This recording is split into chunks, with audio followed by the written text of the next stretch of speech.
What do I owe the? What do I owe the pleasure? What do I owe the pleasure? Last time we speaking together, we wash your car for you. We wash your car. We wash your car with no shame in our hustle. And when you goddamn getting into that wash, and you know that shit gonna be good like y'all better start wearing this slippery soap, man. Man, I ain't gonna lie.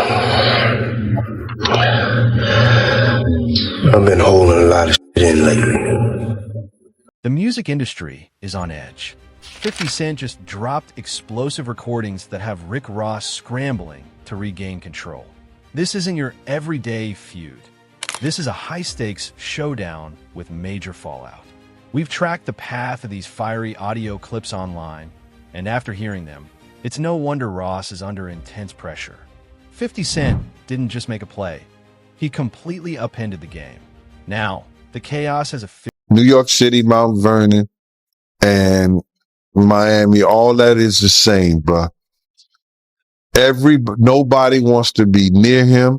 Nobody wants to touch what he touched, be where he at. You understand? It's crazy, bro, how his fall from grace, which was never from grace, it's just like the devil just kicked him out of hell, because he was never in nothing graceful and did anything graceful. You know what I'm saying? I don't care what you say about, okay, he did the music, he had the bad boy legacy and everything like that, man. But they not here to tell their story. Black Rob, Biggie, Craig Mack. They not here to tell their story, bro. And now you got everybody telling his story. Yeah, and I know 50, he did a recent interview with US Weekly saying that the reason why rappers are quiet about, Diddy's situation is because they've been to his parties and they don't know what got caught on tape. Bro, those people who was caught at Diddy party did not know that he had 250. Listen closely. 50 Cent has been plotting quietly behind the scenes, and now his strategy is fully exposed. Back in 2009, when Ross threw the Officer Ricky shot, most shrugged it off as just another playful jab. But 50 was already 10 moves ahead while the world chased headlines. As Ross flaunted flashy deals and a life of luxury, 50 stayed in the shadows, gathering evidence, studying patterns, and letting the noise die down. Ross started to feel untouchable, writing new ventures like he owned the stage. That's when 50 struck. Those Instagram posts teasing inflated success? Not casual jokes, they were calculated warnings. Then, without hype, teasers, or fanfare, 50 released the recording. Suddenly, everything changed. The internet erupted. The industry froze. And Ross realized the war he thought he commanded was only just beginning. So now with them finding all that and you being at a Diddy party, you know you may have done something that was caught on one of those tapes. You just better pray to God that they don't recognize you. Those people who know that they did something, no, they're not going to speak out. They're not going to say nothing. What part of the game is that? They are not going to come forward and tell on themselves. Nah, not at all. Ice Cube, he said it himself, bro. He said that Diddy's been targeted because of what he said about those folks and those people. Now, the people who was on those tapes may feel like Diddy might be targeting them. Because if he's asked about who is this, who is that, he's not going to plead the fifth. Yeah, I know that got to be a terrible feeling, man. You know you did something wrong at Diddy party, and you hoping and praying that it's not caught on tape. But they don't think they did nothing wrong. That's their lifestyle. That's their lifestyle, bro. I ask guys all the time, if two men lay down, how many homos get up? What you mean? The moment 50 dropped that recording, the music world went into full-blown panic. Executives retreated into emergency meetings, PR teams raced to contain the fallout, and anyone linked to Ross or Diddy suddenly vanished off the radar. This wasn't a casual jab. It was a meticulously planned strike. Ross was buried in business when his phone started lighting up nonstop. At first, he shrugged it off, assuming 5-0 was just stirring up more drama. But once he saw the clip, reality slammed into him like a freight train. Now, the rumors are swelling. This release was only the opening salvo. Sources say 50 has been sitting on these receipts for years, waiting for the perfect moment to unleash them. The real question is, if this was just the first strike, how catastrophic are the moves he's still holding? That seems more reliable than others, Race, is what I'll say, just to protect my sources. But this source informed me of who these A-list celebrities are on these tapes that are being allegedly auctioned off online and through the networks. And it's put me in a little bit of a bind because I like to be fully transparent with the audience. I want to say things, but I also realize from what I'm told, because again, I haven't seen them directly yet. I haven't, and I don't know if I want to. Race, I want your advice on that too.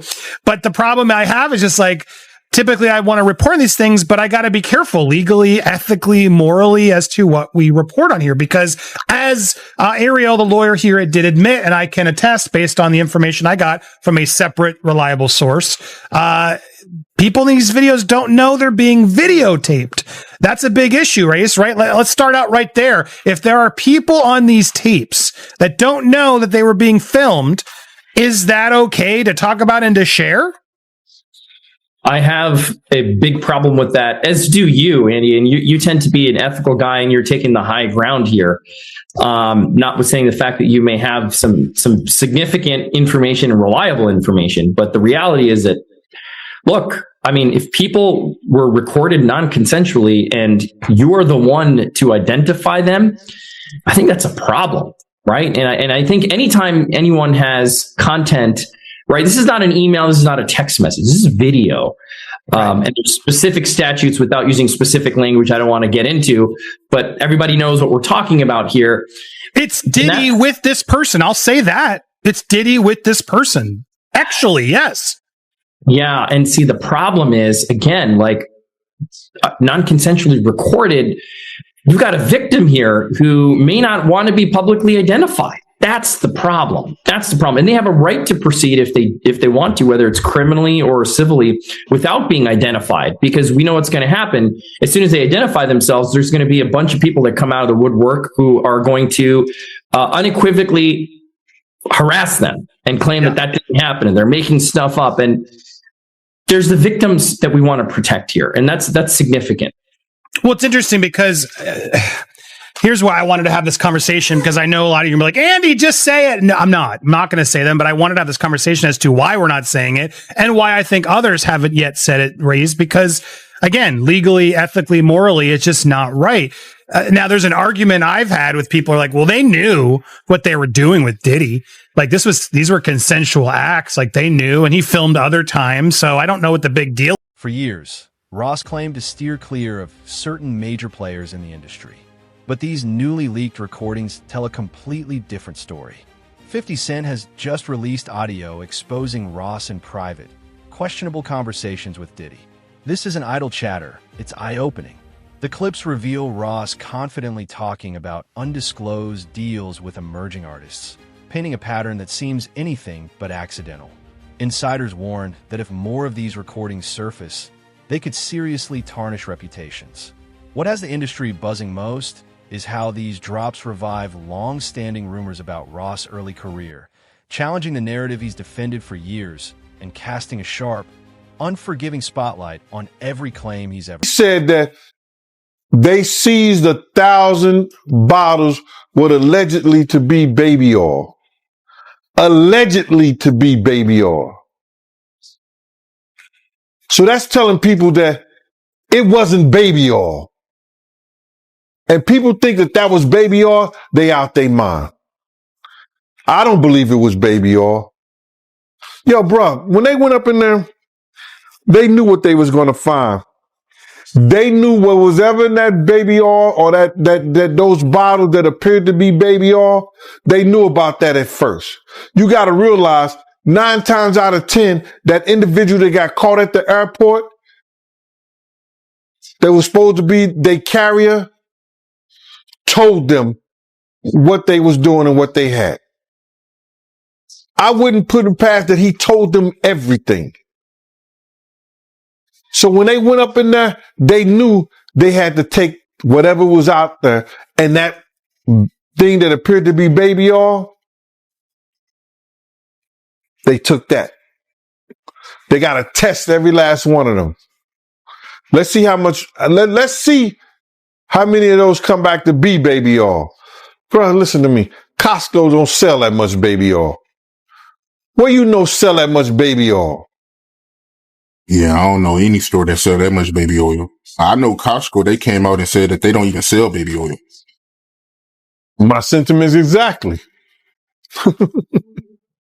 But you personally, right, what do you believe was in the baby oil? If you ever seen a massage parlor being raided and they walking out the people, do they take the massage oil with them when they go? No, they just walk out the people who are being arrested. A person getting arrested and the people being arrested in those brothel houses. Do they take out the stuff in the brothel houses? No, they don't. They take the individuals who are being arrested out the brothel houses. For them to take 1,000 bottles of baby oil, it's like that they did not leave one. They left people there, but they ain't leave not one bottle. Nobody needed no baby oil. So my whole thing about it is that there was something in that other than baby oil. That's why they took all the bottles. And 9 times out of 10, if I would give it a wild guess, it was, and like some of the people told me, it was probably that GHB. What's that? I think it's gamma hydrox. I looked it up, bro. Let me see. See if I can find it. I know this is just showing everything like that, but oh no. Let me. Yo, somebody tap dance or sing or do something, you know what I'm saying, while I'm doing this. Oh, here it go right here. It's gamma hydroxy butyric. What is it effect on the body? It's a euphoria, drowsiness, decreased anxiety, and memory impairment. It works on the nervous system and gives you this feeling of euphoria. So they take that and rubbed it on her, and you forget who you are, what you're doing. The music world is on edge, with insiders calling these recordings a near-instant collapse of a carefully built reputation.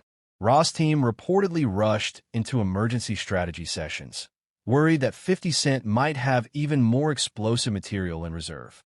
With Ross focused on big deals and Diddy already mired in controversy, the timing couldn't be worse. These leaks aren't just headlines. They're putting partnerships, brands, and the foundation Ross has spent years building on the line. And every time he tries to respond, another clip surfaces, intensifying the pressure. The moment Ross saw what 50 had unleashed, what seemed like a minor drama instantly spiraled into a full-blown crisis. Moment that while salaciously everybody wants to know, and people are messaging me all the time, Andy, who's waiting? And it's like, I'm not going to say, because there seem to be way too many things that these people in the tapes, whether consensual, whether they, whatever, didn't agree to put out there. And I would think that's a legal issue too for anybody who puts these out first, no? Yeah, you nailed it. You can't without the consent of the victim. That's the problem. Somebody thinks that somebody has no idea, right? You said, well, didn't they know they're being recorded? No. I mean, in these situations, the assumption is they did not know. And that's what we believe right now is the victims did not know that they were being recorded. If the victim comes out and says, okay, yes, I knew I was recorded, and a statement is provided, that's a different story. But of course, you don't know that. So you, Andy, probably can't be the one to break that ice and be like, well, this is what I heard and this is what I know. And so I'm going to say it. And there's all kinds of hairy legal issues on that, right? With privacy and intrusion on seclusion is what we call it. It's a privacy violation. There could be defamation implications. There could be criminal implications. So you're doing the right thing by treading carefully. And I think more people should do this rather than get into speculation. Now, if you see the videos, even still, right? If somebody takes... Not to interrupt, but that's the question. Like, am I allowed to see these videos? Like, if I were to ask this source, show me the videos, do I put myself in worse legal jeopardy? That's another distinct legal issue, right? It's like you're watching something that someone didn't know they were being recorded of doing, right? And so it's dicey. It's dicey. Now, it would be different if you were an attorney and somebody's coming to you for purposes of defense or prosecution of a claim, a civil claim, or the filing, of some action to recover damages. That's a little different. But for purposes of, hey, look what I got, juicy gossip, and there are reporting outlets that I won't mention that will do stuff like this. I don't know that it's the smartest thing to do. I don't know that it's the careful thing to do. That's for sure. Or it's the ethical or moral thing to do. Yeah, it is exactly. I'm not a lawyer, but maybe this source will show you, and then you can verify what we know. But here's the other problem. Even if we verify what we know, like as I watched what Ariel, the lawyer, got these tapes, and even again, I don't want to get into the details, any remote details that could help explain or allude to even more of theories that are out there, or debunk or confirm. But I will say, hearing what I heard, which again isn't confirmation, but hearing what I heard, it makes me dislike what Ariel's doing even more, because I think there are going to be people out there, if this information does get out in some way, that are going to deny that these people are victims, that they're going to try to say, oh no, they're just consensually thing and they were hiding this affair and yada, yada, yada. And I don't see it that way personally. I mean, and granted, I haven't seen or know, like this isn't somebody involved from what I've gathered in these tapes of them, doing it to others in a way, criminally, like we've heard in some of these. When the late night alerts started flooding in, no one could have foreseen the chaos that would erupt. Ross jumped online with a rapid-fire Instagram rant, striking back so fiercely that his PR team immediately went into crisis mode.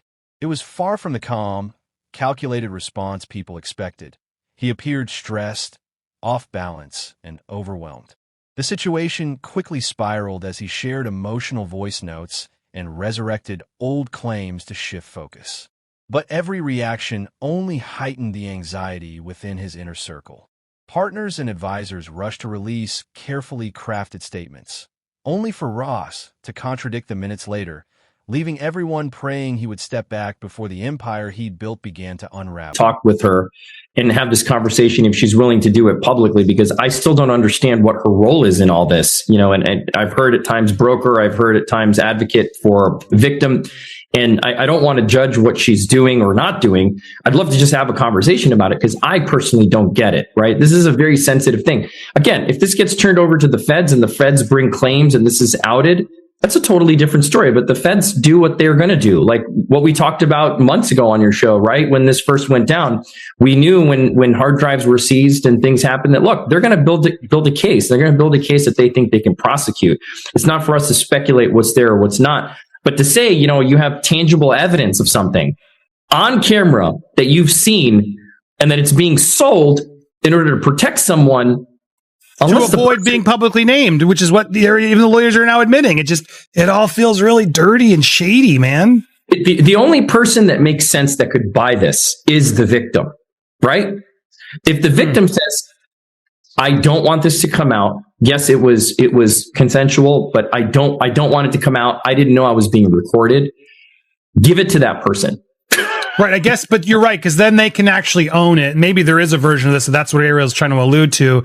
You'll own it, and no other network's going to be able to buy it or show it if you own it and haven't given permission. I guess, is that maybe part of what they're trying to do here, in that the celebrity who buys it can actually then control it just from a clearance standpoint?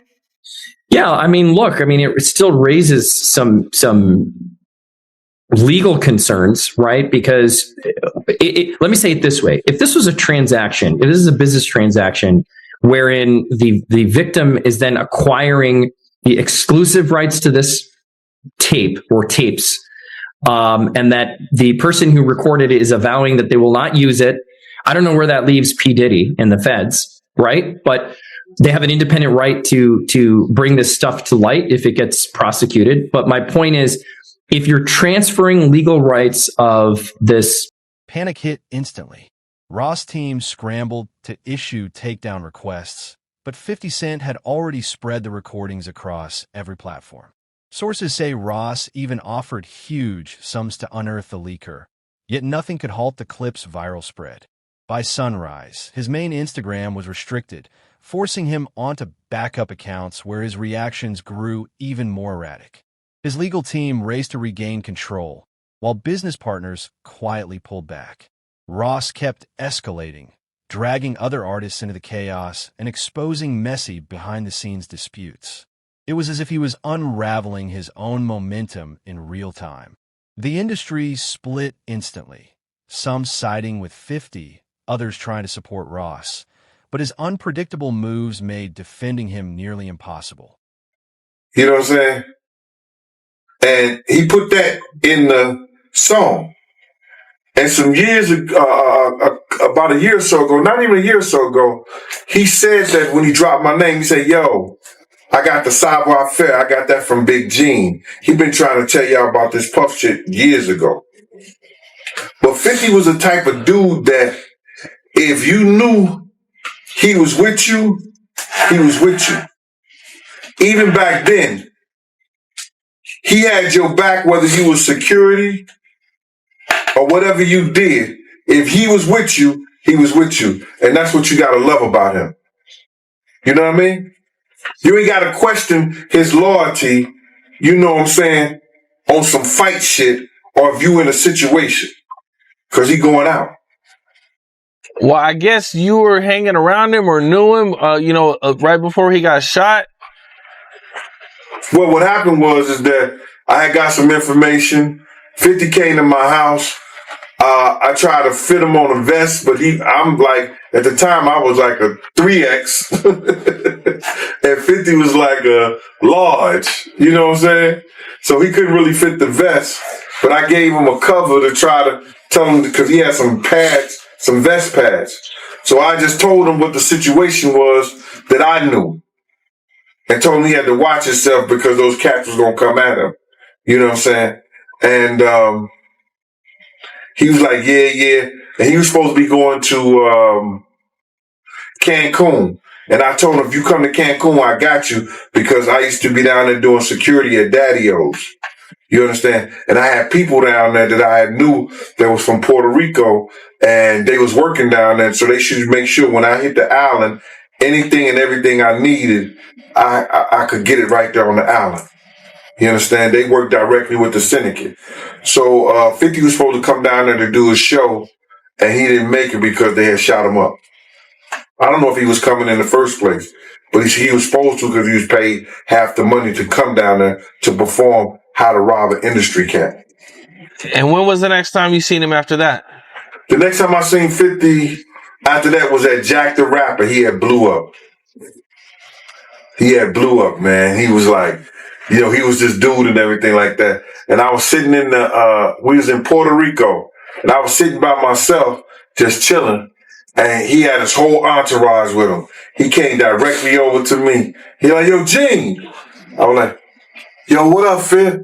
I said, what up, 50? He said, what's up, man? He said, yo, put his hand out to me and he grabbed my hand. He said, yo, they can't stop what God got planned. Went on about his business. And then he blew up crazy. Crazy, man. Yeah.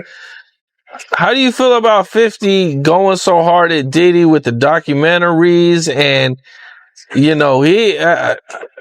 man, what did he do to 50 that made him hate him so much, man? That's crazy. Well, I think it's just, you got to look at it like this. 50 was writing a lot of shit that made a lot of money for Diddy. And he knew back then in the day, he didn't know what he know now, but Diddy was robbing him. You understand? Mm-hmm. Bringing those kids in and say, here, write this verse for me, man, for this, stuff like that, and giving them $5,000. You understand? Or $10,000, and you making $100,000 or $200,000 or maybe $2 million off of it, or $1 million, whatever the case may be. See, people call that good business. That's not good business.